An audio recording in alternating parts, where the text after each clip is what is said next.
Bueno, vamos a empezar a exponer en este caso, ¿no? Que son ¿no? Mecanismos de acción de desinfectantes, antisépticos y antibióticos, ¿no? Como primera apartado, he clasificado acá he clasificado los mecanismos de acción de los desinfectantes, la esterilización y las que son las asepsias, ¿no? Vamos a mencionar cada uno de ellos con ciertas definiciones y características, ¿no? presentes. Como ya mencioné, para tener en cuenta, ¿no? Hay que tener primeramente una breve definición de cada uno de estos, ¿no? Por ejemplo, la desinfección, que va a ser en este caso eliminar, ¿no? los diferentes microorganismos que se van a encontrar, en este caso, ya sea en objetos, en materias, ¿no? ¿no? ¿no?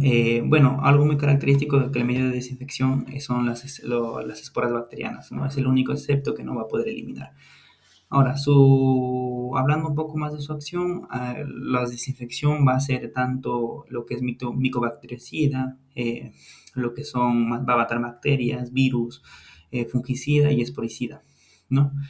Y algo muy característico que se menciona en el medio de desinfección es que se va a clasificar en tres niveles, debido a que existe cierta confusión con el proceso de esterilización, ¿no? Que vamos a mencionar más adelante, que esto es un poquito más compuesto que el proceso de desinfección. Ahora, con referente a los presentes niveles de desinfección, mencioné que te presentaban tres. El nivel alto, bueno, este nivel alto se dice que tiene una proximidad, ¿no? al proceso de esterilización, ¿no? Bueno, acá como mencionamos, destruye todos los microorganismos, pero a su vez no va a garantizar, por ejemplo, la eliminación de ciertas esporas bacterianas, ¿no?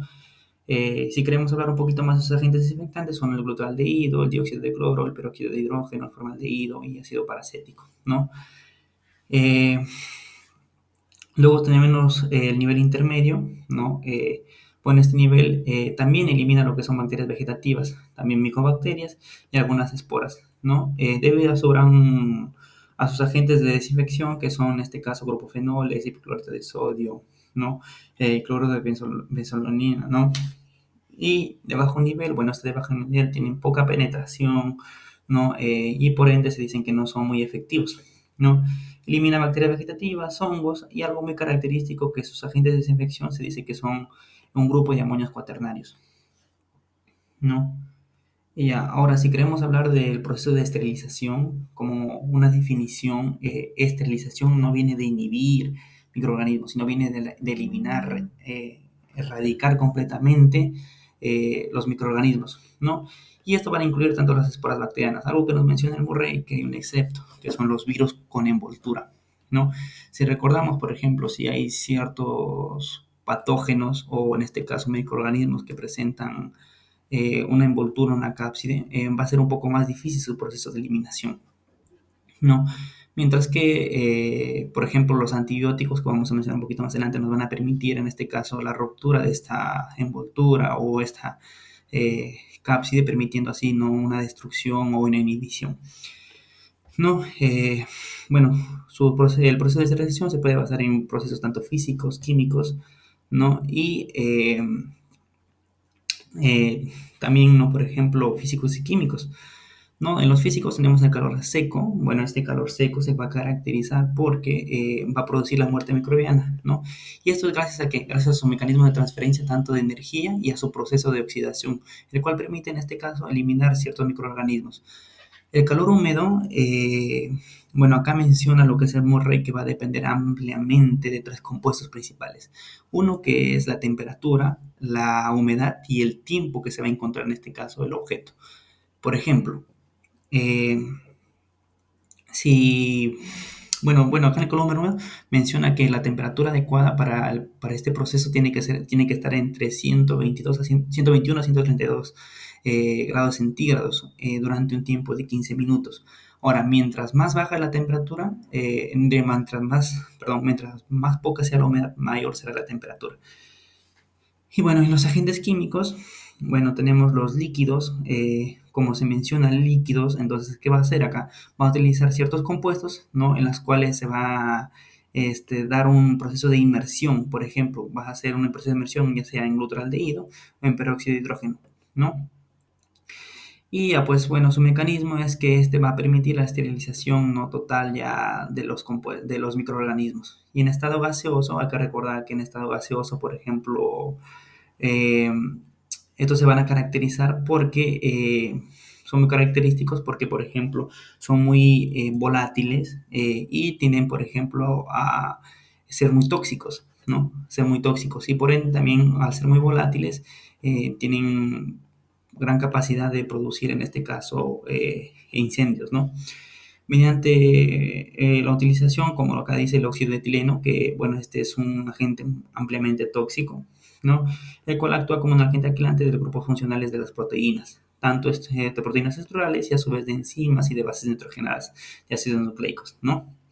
Y también tenemos una combinación tanto de procesos físicos como químicos, ¿no? Bueno, en este me encontramos, por ejemplo, el gas plasma, que, bueno, es con peróxido de hidrógeno, los cuales son muy útiles, en este caso, para el proceso de esterilización de equipos como lo que son materiales que resisten a las temperaturas. Algo que se menciona acá, por ejemplo, en el proceso de desinfección, son aquellos objetos que no resisten específicamente a cada uno de estos procesos mencionados en la esterilización, ¿no?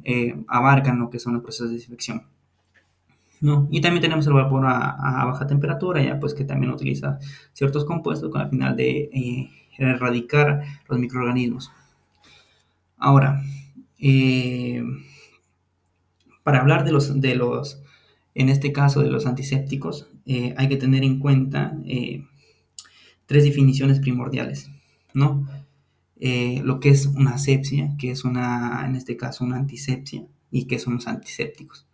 Bueno, asepsia viene, no en este caso, de un conjunto de medidas y técnicas las cuales son encaminadas para impedir lo que es la contaminación, ¿no?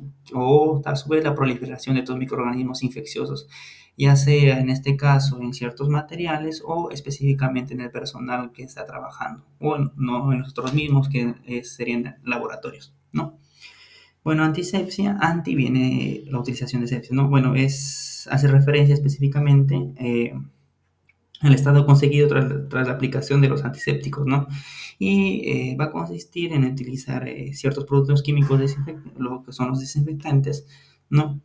Eh, para, en este caso, intentar destruir los microorganismos contaminantes, ¿no?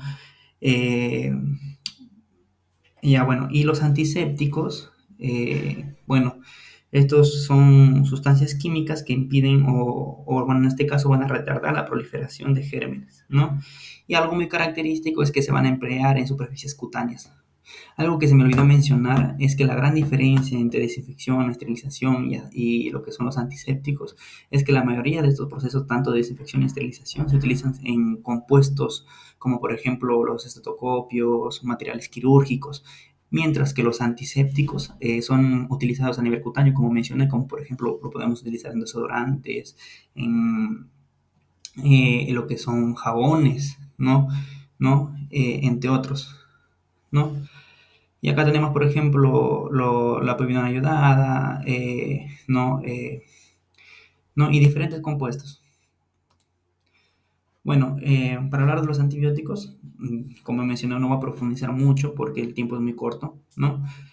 Los antibióticos, al igual que en este caso los medios o los mecanismos tanto de desinfección, esterilización y antisépticos, tienen la finalidad tanto de inhibir o erradicar microorganismos que se obtienen a partir de ya sea de otros microorganismos, ¿no? O de diferentes compuestos. Algo muy característico que tenemos que tener en cuenta es que los antibióticos inhiben, mientras que los anteriores, como ya mencioné, estos de acá, bueno, no inhiben, sino que van a tratar, en este caso, de eliminar o erradicar los microorganismos. Ya, bueno, una vez conocida la definición de antibióticos, hay que tener que los más utilizados son los farmacológicos, ¿no? Tenemos, por ejemplo, en este caso tenemos las penicilinas, que son las más utilizadas, que son muy bactericidas, o sea que van a eliminar las bacterias. Bueno, estas se caracterizan porque van a interferir en la síntesis de la pared bacteriana y a su vez inhiben la reacción de transpeptidación y el entrecruzamiento de peptidoglucano. Algo muy característico que mencionó acá el doctor, por ejemplo, es que estas penicilinas son utilizadas específicamente para los estafilococos, ¿no? También tenemos, por ejemplo, las cefalosporinas. Estas cefalosporinas tenemos los grupos, lo que son los betalactámicos, ¿no? Los cuales inhiben la pared celular de las bacterias sensibles y a su vez estos cefalosporinas lo que se van a caracterizar es que van a interrumpir su síntesis. Y luego tenemos lo que es la carbapenem, ¿no? Bueno, esto se dice que tiene un amplio espectro y a su vez van a combatir tanto microorganismos que sean aeróbicos, anaeróbicos y que sean tanto gram positivos como gram negativos. Luego tenemos lo que son los monobactámicos, no mono viene de uno, entonces específicamente se va a basar en ya sea entre microorganismos gram positivos, entonces sería bacterias gram positivos o negativos, y en este caso que sean netamente lo que es anaeróbicos, ¿no? Y finalmente tenemos los glucopéptidos. Bueno, estos glucopéptidos, como dice péptidos, entonces se van a encargar de inhibir la transpeptidación de los peptidoglucanos, ¿no?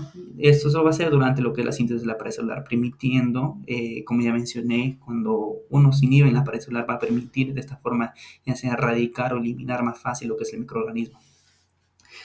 Y ahí si queremos hablar un poquito más sobre su mecanismo de acción, tenemos que vamos a encontrar, porque siempre, por ejemplo, ciertos que van a ser inhibidores tanto en este caso de la síntesis de ADN o ARN, ¿no? Por ejemplo, aquellos que van a interferir la replicación, como lo que es la quinolona, ¿no? O en su transcripción, como por ejemplo, las rifamicinas, ¿no? O a su vez van a impedir su síntesis de metabolismos esenciales, como lo que son los nitroimidazoles, nitroimidazoles o lo que son también los nutrofuranos, ¿no? Algo que hizo bien hincapié acá el doctor son los inhibidores de la síntesis proteica. Por ejemplo, aquellos que van a actuar a nivel de los ribosomas, específicamente en las unidades 30S y 50S.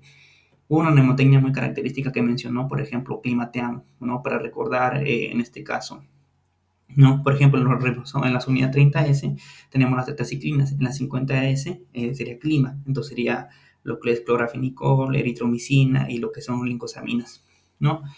También lo menciona lo que es el Murray, así, de la misma forma, ¿no?